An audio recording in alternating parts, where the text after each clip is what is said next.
Okay. So I got this cut off.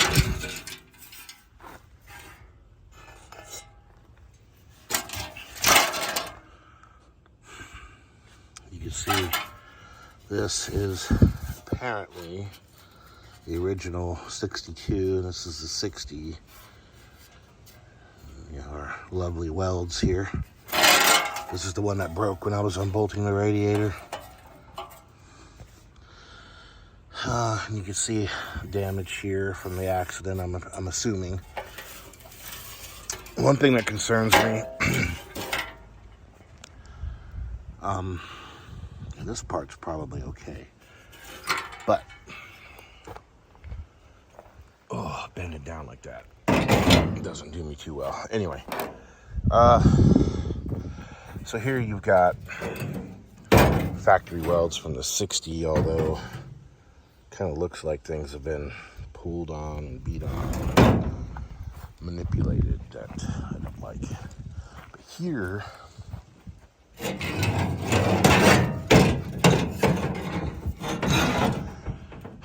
so you got the original 62 there, original 62 here, but you notice this is a lot lower than there. That's a good inch lower. So I don't know if this corner has been pushed up from the wreck. I think with all that damage that's back there, I mean, we're talking not even really a quarter of an inch, barely. And I don't know if a quarter of an inch there would equal an inch here. I'm hoping not. But I mean, you can see that is up. And we have to be careful with that. I got to trim up all that area. That popped right off. All this extra bullshit. I'm going to call it bullshit. I'm not going to worry about cussing. You see there. Hacked up pieces of metal.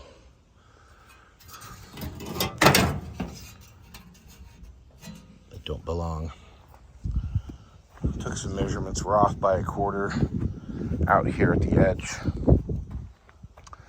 So the idea here is to cut it maybe there, maybe back here, and replace this piece of the frame horn, because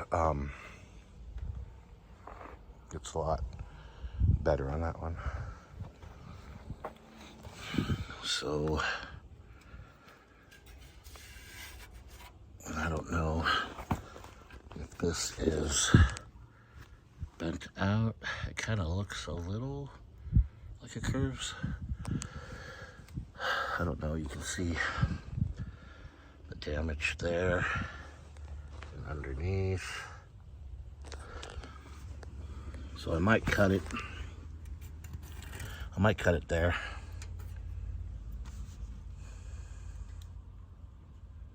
And that way I just do away with all this damage. I need to carefully cut this piece off and then straighten it out, because I need to be able to use it on the piece there that's all rusted out. And it looks to me like this never had a top, where that one does. This was always open. You can tell by that guy right there. So I don't have any real plans to remove it from this corner. This is the very bottom of the core support. It wasn't even attached over here. These two spot welds were, and I got to deal with those spot welds and do the same thing on that one. That way I can just slide it right in and weld it. And this is going to be a little more interesting. So when I make the cut on the frame, theoretically, I'll make the cut here, and then I'll go back and cut 1/8 of an inch, maybe 1/4 of an inch back on this outer layer. That way the inner layer sticks out, and the inner layer will be butt welded, and then it'll be filled to the outer layer, and hopefully it'll be strong enough.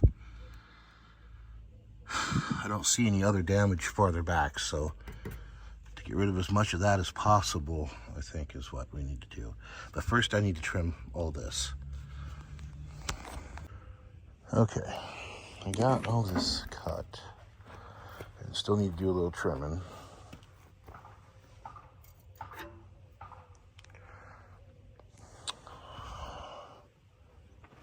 One thing I learned is this is all that was there in 62. And I seem to recall also my 63 being the exact same way. Trying to straighten that out after I hit that dog. That's a different story. Another story for another day. Where this side actually has a top and a back. So it would have been much stronger, except that it rotted out. So I don't have to be as careful, I guess. I still want to use the top, but I just have to figure out a way to get it on there. So I might have to either take that off or notch it. We got to clean all that up. And then I got to trim this area and maybe do a little knocking around with the old hammer and dolly to get that back to square. I'm just going to lap weld this stuff. I'm not trying to make it perfect. I definitely want it better than what it was. I mean, I think it might have been lap welded before, but it was not done well. I mean, look at that. It's just, but yeah. So I'm going to work on that. I went ahead and cut the strip here for the fender bolts because that's all been torched out. You see all those holes. So what I'm going to do is cut it right along the bottom of the holes because you can still see the factory holes in most of them. They just drilled a new hole out to the side. I don't know why. There should have been more than enough room there between these bolt holes and the speed nuts that were in the fenders. I don't know. There's no telling what, was hacked together and how it was. I want to have this all ready to go, but I think I want to pull the engine and tranny before I weld this in because it'll make it that much easier. So I'll get it put in with tech screws. That way I'll know exactly where it needs to be. And then pull it all back apart, pull the engine tranny out of it, and we'll get that engine and tranny out and put in, and then we'll go weld it back together. Well, I didn't shoot any video yesterday. I got a lot of piddly things done, moderately big things, but nothing really to shoot. So yesterday, I got the drive shaft unbolted at the tranny flange. I got the transmission cross member unbolted. I got the motor mounts unbolted. I got all the wiring. I didn't actually disconnect it. I cut it. What the hell is that? I cut the wiring harness right after where it came into the firewall. There's nowhere to unplug it, and I'm not going to remove the entire thing. So I did that yesterday. I got the push button quadrant taken out. I took the cables off very carefully. And it has the reverse light switch, again, very carefully. That's going to get soaked in oil and then greased. Today, I got the tranny cross member completely removed and got my cherry picker out of the back room, which the roof has collapsed back there. Just about completely. The entire back wall is just gone. So, the problem I have right now is this thing is not going to roll on this dirt. So I need to probably put the wheels and tires back on and drop it off the jack stands so I can roll it back. And it's just about sundown. It's getting cold again. Today wasn't as bad as yesterday. Yesterday was 44 degrees. Today was like 57 or something, but it was 20 something this morning, so I didn't even get started on this till 4 o'clock. Other things. So this car, and some of you road toad people out there might know something about it. So what I did, I just cut the section of floor that had the bell crank on it for the kickdown. And looking at that car, of course that one's a manual, it doesn't have it, but it doesn't even have, that section of the firewall is different. Like with this one, it's totally flat in that area. Where this one, it kind of has a drop down and it's kind of flat, so it may just go in there. But there's no inserts, and typically on these Chryslers, they have a dimple. I don't see anything out here. They'll have a dimple where you would drill if it had whatever that optional equipment is. So a lot of them will have dimples in the floor for bucket seats. Yes, I don't see anything, otherwise I'd show it to you. And typically you would have, 3 dimples for the 3 bolts that hold it on. And I don't see that in there at all. So I may have to get adventurous to put that thing on and make it work. Or I may just make my own linkage, since I don't know if I even need the bell crank. The later cars have 1 rod going down. So I don't know. We'll see. But right now, I'm calling it quits for the night. I gotta check the weather to see if it's gonna rain. And then tomorrow I will get the wheels and stuff on, get this thing off the jack, and get that engine out. And then,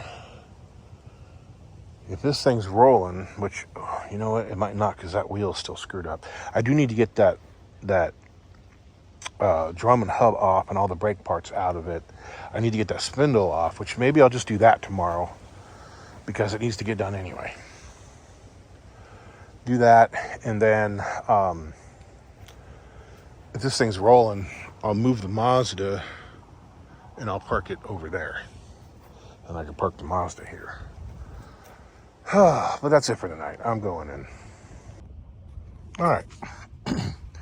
So I got this off. I want you to see the upper control arm. It's just ate away to nothing. It's really thin. So I wouldn't trust that to last very long. The lower one doesn't really look bad, but it's a different design. And anybody who's thinking, oh, you could have saved that car. Sure, anything can be saved, but I mean, look at that. It's just all ate up. There's nothing left of the frame. Anyway, these brake shoes look new. I mean, they're not even bedded in yet to the roughness of the drum completely. They may be asbestos, I don't know. If they are, I'm going to reuse them. The bearings look good. Spindle looked good. That brake hose actually looked really good, but cut it anyway. So that upper ball joint is tight-ish. Not loose enough to replace, but loose enough that you could replace it. This car, both the lower ball joint from that car was shot. Not like it had any play in it, but it was loose. Like, see, it wasn't rattling or anything. Oh yeah, it was. Never mind. That one's rattling. This one, 62, is the same, but it's not rattling. It's kind of one of those things where if it was in better shape, I could have put that ball joint on this and then been okay with it. But as it is right now, it needs a ball joint. I'm not going to worry about it right now because I don't think it's going to come apart. This upper one is about the same as that one over there. The inner tie rod end. So why am I doing all this? Well, here's why. This car sat all those years with no hub on it, down in the dirt, and it was completely buried to about there. So you couldn't even see this lower control arm. That was about the level of the dirt. Consequently, you can see how bad this is. I had to go around and hit it with a hammer to knock enough of the rust barnacles off of it to get a drum to sit on it. The spindle was horrible. You couldn't even see the threads on it. You know, I knocked the barnacles off, you could just barely see any threads, and somehow that hub nut went on there, cut the threads. I don't know. This looks dangerously thin. This ball or tie rod end is shot. It's got play in it. This one is actually pretty tight. Neither one of them have Zerk fittings on them though. We're not going to use them. I prefer to use the 61 drum because it'll match the other side. This is a 68. And it's different enough that I don't really want to use it. Maybe I will. If it has the same casting number on it, I'll use it because it has all 5 studs and they're swedged. So it'd be hard to change that one stud. So what we're going to do right now, I'm not going to worry about the tie rod end. I've got the tie rod off of the other car. These joints are good. I think this one, oh no, I guess they're both tight. They both have Zerk fittings. This one doesn't quite feel as tight as the other one did, but I'm not going to worry about it. None of them are rattly, none of them are loose. This one actually came apart pretty quick and easy. See, this control arm is in a lot better shape, but it's different. It's not all rotted out. The bushings are bad, but they're not bad enough to need to be changed right at this moment.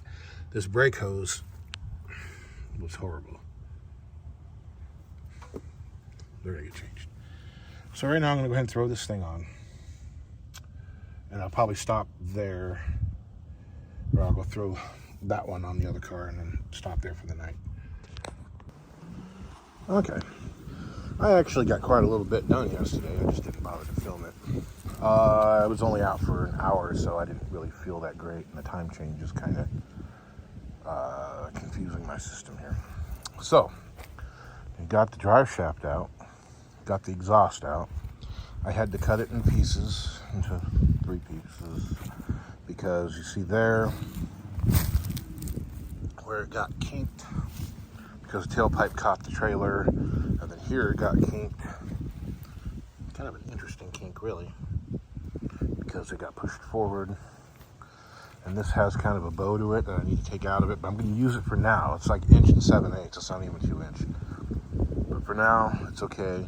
I'm going to use it, and then I'll have my buddy build me like 2 1/4 or something. So what's amazing is these tires are all holding air. That one over there I know has a slow leak, but this one I think does too, but they're up. And I got the engine out.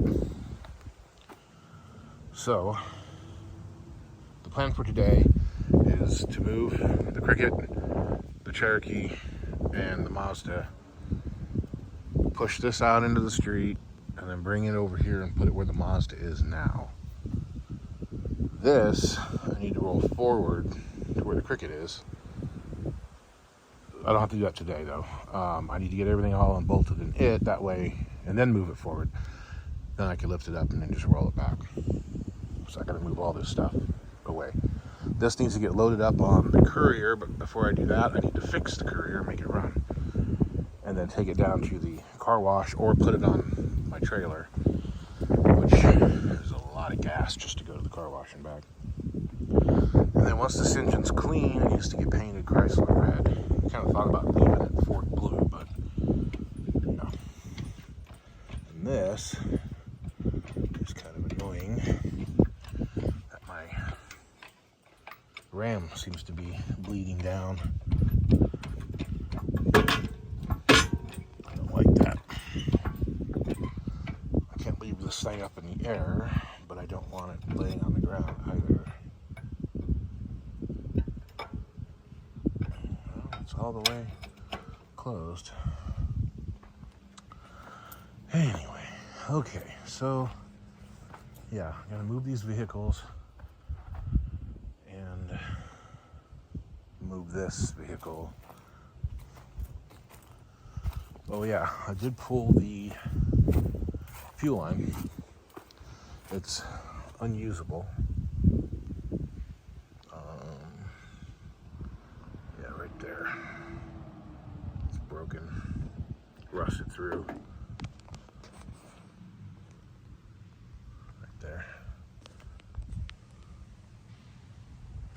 So, can't use it. I didn't know if I was going to be able to, but it makes a good template. It was probably rusted out there too. Oh, I think that's it for now. I just need to get all this stuff picked up and moved. I'll probably put the Mazda where this is. The Cricket needs to get put up in the garage for the winter. I don't really plan on driving it. I'll air the tires up, disconnect the battery. Hopefully it'll fire right up this spring. Okay, so that's it for this moment. I'm gonna get busy. Alrighty. Didn't get any video the other day, but it was pretty well after dark when I was working on this. So, there is a 170 slant 6. I got the manifolds off of it. I'm not going to use them because one, the exhaust manifold's been welded. It doesn't look like it's leaking, but it's been welded. And the other problem, I don't know if you'll be able to see it, because if you look really carefully at the gasket between the intake and the exhaust, I never like to split these, because 9 times out of 10 you're going to break these bolts, especially that one, off, and they'll never seal again. There you go. See that? That's an exhaust leak. Plus, the heat riser's stuck. So I'm going to use the 68 manifold I've got on it. I need to mask it off and paint it, but I need to paint this as well. I'm going to redo it. I don't like the red. It's supposed to be a factory color, but all the parts that I've got, none of them are red. So this is the valve cover that was on it. It's blue, and it looks like it must have been blasted or something, because it doesn't have any red paint anywhere on it. It doesn't even have any of the actual Chrysler blue. This is more like a Ford blue, so I don't know what the deal was with this. This is the valve cover off of the 62. And as you can see, it's kind of red. It faded because it was exposed to the sun all those years, but that's still not as red as that. And this is orange, but the same thing. It was sitting out in the sun forever, but I don't see anything that looks remotely red. And Hemi orange is different than this. This is closer to a Chevy orange, but I did find in our catalog a Chrysler orange. So tomorrow I'll pick it up, and then I'll redo all this, and I'll do the valve cover, I'll do the manifold that I've got. I'm going to use aluminum foil to mask off the exhaust manifold. I'm going to have to replace all of these studs because, as you can see, I accidentally cut through it, and one of them was stripped. When I get done, I'll take a wire brush and I'll clean up the bell housing, get the overspray off of it. I'm going to adjust the valves while I have the valve cover off. I'm not real happy with how sludgy the engine is, but nothing I can really do about it. I'm not going to rebuild it. So, right now I'm just going to cover it up and go over there and start pulling bolts. Oh, there it is. It's out. So, again, we're putting the push button automatic in the car. I wish I could use that starter, but it won't work. I have to use the press to light. I need to get that covered up though. It's getting full of leaves. I do got the motor mounts off, but I need to try to get that dipstick tube out since I broke the other one off. Speedo gear probably need to get off. I'm sure it's going to be different. I'm going to use the 61 alternator bracket. So what I need to do, right now I'm doing a little bit of paint work and detail work. I need to get this all moved here Silica moved, all the stuff moved, and pushed the car over there, and then wash underneath the hood all this oil, and then sand it down, especially right here, and paint. So I'm gonna paint to about here, because I still need to grind and weld here. Get that painted, and paint back and up. Here, I'll paint to here, and I'll paint to here, because I still need to cut this off and weld the piece in. But we need to pull all this first. But I need to get it painted before any of that, because reasons. Anyway, so that's it. Because again, I'm not going to paint the car. But inside the car is going to be all done up real nice. Underneath the hood will be done up real nice. The trunk will be done up real nice. But outside of the car is going to be patinaed, old, crusty, whatever. And so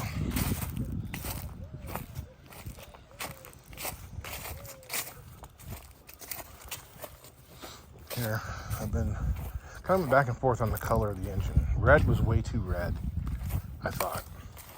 Although that engine over there looks pretty red. But the 68 parts I have are orange, and so I painted it orange. And it's a darker orange than Hemi orange. I don't know. It doesn't really matter. But you can see that's definitely red, not orange. So that one was engine color. That one was black. That was obviously black. I need to clean that up. These two are ready for paint. I'm just going to paint them both black. You can't even really see that one. And then I'll go put them on. Put that on. So it turns out that whole deal with that alternator, my DeSoto has one of them with the wide spaces in it. Or at least half of it has wide spaces. We'll see. So yesterday's excursion was a little waste of paint and time and effort. So the rust in the ports on the exhaust side aren't really a problem, but the number one intake port was completely filled with flaky rust. And I'm not sure I can get it all out of there, so I don't want to run it. Exhaust manifold is good, but again, I don't want to split them because they always seem to leak. Now, I went back to this one, and what little paint I had left I put on here. I didn't really remove anything, but for the most part, I hope that will burn off. So on this one, you can see where it was welded, but it's not leaking there. And it looks like there's a gap there and that it's leaking there, but I shot some WD-40 up in there and it barely seeped through. I couldn't see any light through there when I put a light up in there, so it might just be that the gasket wasn't compressed as much, and so I might go ahead and hit it with the impact and see if I can do it. But I'm nervous to do that because the bolts, those inside bolts, always break. So I don't know. I need to get another can of paint though and finish it up, because you can still see blue, and this manifold was always blue, so it's off of a newer vehicle. But yeah, I'm gonna end up running it instead of running this, because I think this might ruin my engine, this one. So right now what I need to get on is these parts all need to be painted black. So I need to wire brush them, wash them down. I've got gasoline, I don't really have any solvent, so we'll get that done. I've got the alternator bracket done. It can get put on the block. I've got the car moved, so I need to get it soaked down and run the hose over the fence and wash the underneath the hood. But I'm going to take care of this stuff first, because while this paint is drying, I could be doing that. Okay, so today I didn't stop to video anything. Not that any of it would have been really interesting anyway, but I got this all cleaned up, got it all primed, and got it painted. And again, it's Wimbledon white. It's my favorite color on a car. But I had one sprayer and I used it up. And so there's a couple spots that are a little thin. And I got a couple runs here and there, but mostly the runs I got were in the primer. It's too cold to be spraying today. My hand is, you can see how red it is, how cold it is. Paint doesn't atomize very well when it's this cold, which is like 60 some odd degrees. It's not that cold, but for that stuff it is. And typical of those sprayers, it's a little textured, but it's fine for underneath the hood. I went ahead and threw some paint on the K-member. That way it'll give me kind of a smooth surface to spray the black. Same thing with there, same thing with the torsion bars. So, you know, this is it for tonight, but then tomorrow, or not tomorrow, tomorrow I have to work. So maybe next week we'll cover off that and spray the K-member black, steering box, steering column, that plate right there, spray all that black. Brake line will probably spray silver. And then I can start popping things back in. I can put the wiring harness back in. I could put the plug for the clutch pedal.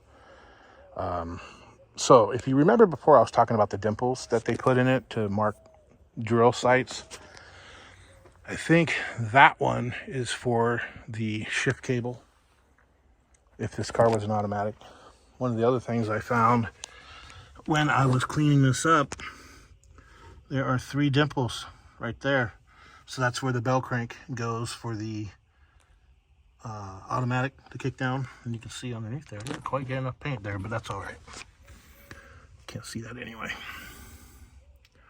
So all I really got to do then is just drill those 3 dimples out, and then that's where that shifter will go.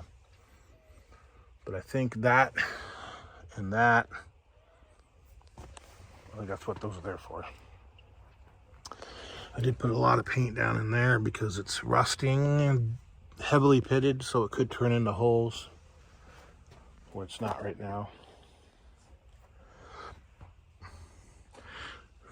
You know, like I said before, I stopped right there because this is going to get cut off and a new piece welded in, and we don't want spatter and everything, which we're going to end up getting anyway. So this is going to get painted some. You won't be able to see it too much with the engine in, but right now I could put the engine in there once I do the black, and the rest of the details can get done afterwards. Went ahead and painted up top there, just so when you pop the hood, everything will look nice, car show ready. The interior will be the same way, car show ready, cruising road trip ready. But the rest of the car will be old. I'm thinking about cutting the roof skin off of the 61 and using it to make the floorboards, since it'll be the same metal, and I think there'll be enough of it, and it's in good enough shape to do that with. We'll see. But that's about it for tonight. I'm gonna roll up the windows because it's supposed to rain Sunday and Monday, so I'm gonna get everything made sure that it's out of the rain for the weekend, put my tools away, and then I'm gonna go in. So we're gonna go ahead and call this a video. Next week I'll get on the engine, get it put in, get it all hooked up, get the cables run where they need to go, get the wiring run where it needs to go. I'm not gonna worry about getting it running right off the bat, but we'll see what happens here. But I'll get this edited and posted, and you guys will have another video.